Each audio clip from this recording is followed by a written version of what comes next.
Welcome to Gears of War Reloaded tutorial. In this video, we'll go over a couple steps to get you on your road to stardom.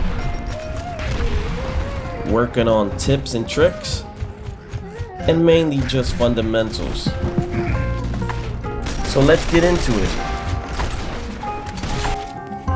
First up is the signature move to Gears of War.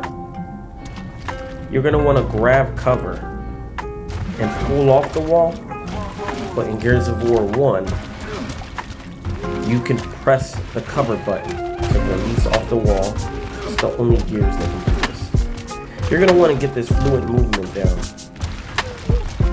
so you can get to these steps of grabbing the wall and the location by switching sides and grabbing cover. Here's a quick demonstration of what it looks like. Now, if you press forward and the cover button, you'll misroll just like that. You're not wanting to do that, especially in the heat of battle. That's a free kill for someone with experience in Gears of War. To avoid this, get used to the fluid movement and try to judge the exact distance you need to get into cover. If not, you'll roll again. That means the cover was too far, or you press the cover button and a direction at the same time. Now there's another movement. It's called chicken strafe. You can hold down the roadie run button, and you see how your head goes down into like a crouch position to run. You're gonna want to do that left and right as I'm showing you in this example, so that way you can make quick movements, and you can leak these movements into wall bouncing too to make some crazy clips.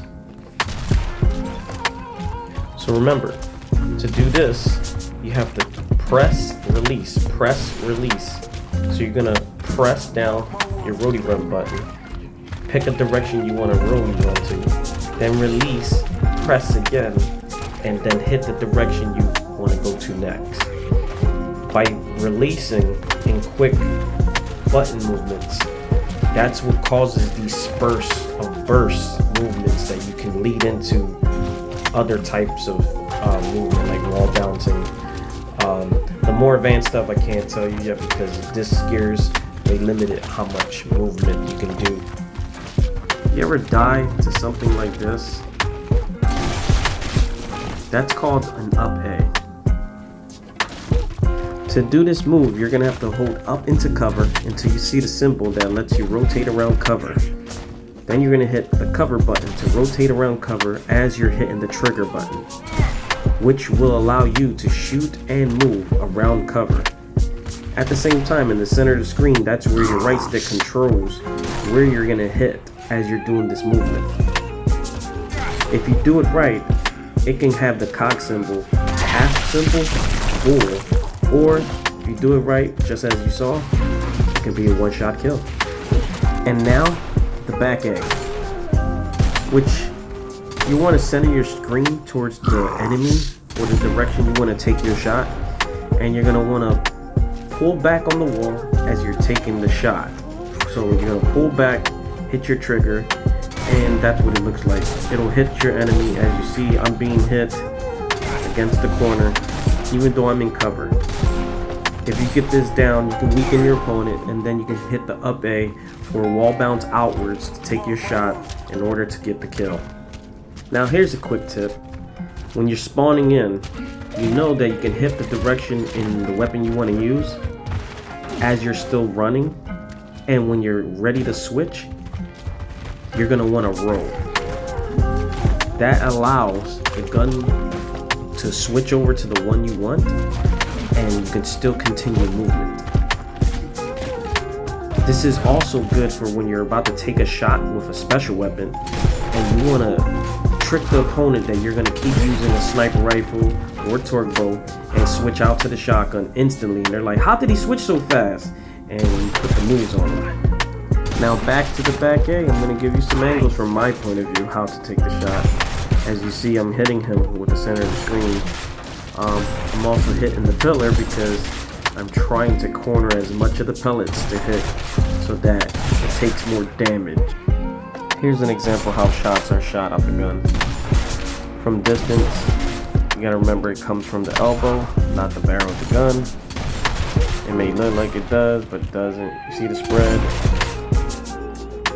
As I'm backing up, you see how tight everything gets when you're aiming in.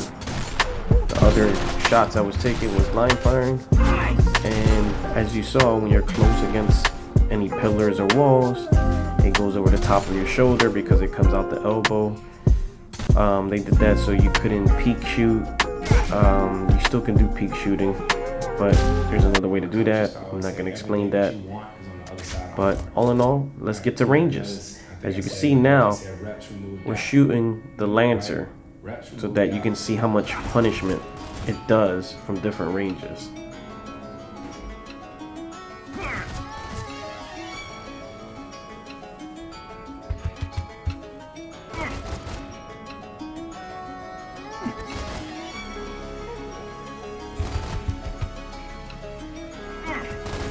These are 3-round bursts that he's doing on his own, because if he held it down I'd fall.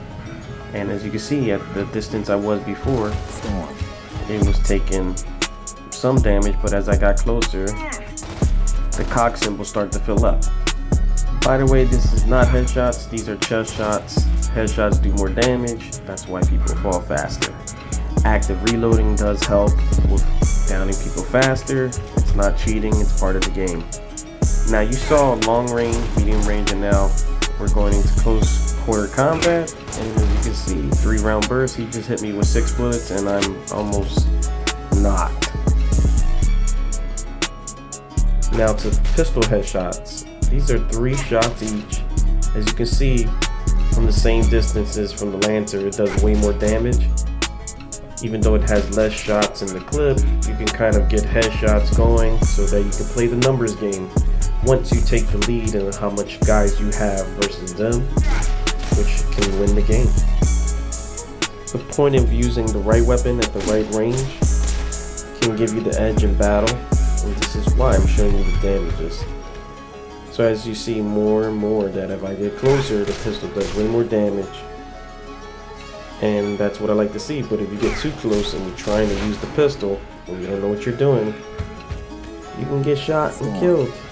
So make sure you use the right weapon for the right ranges. Now the staple gun of this game is the Gnasher. This is the gun everybody uses. You know, you want to use this for pushing, you want to use this to play defensive with.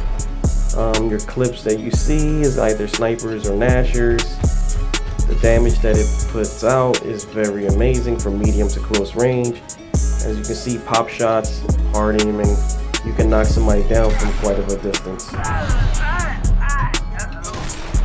Now I hope you learned something from watching the video. Kind of put everything into one. Keep practicing your fundamentals till you get them down. And then maybe, hopefully I see you in a match and we can make some clips together. Thank you for joining the tutorial, and now that is over, you can watch the rest of this 3 headshot hat trick. Now you know what time is it. Leave a like, a comment below, hit that subscribe, and that notification gotta be turned on. See ya.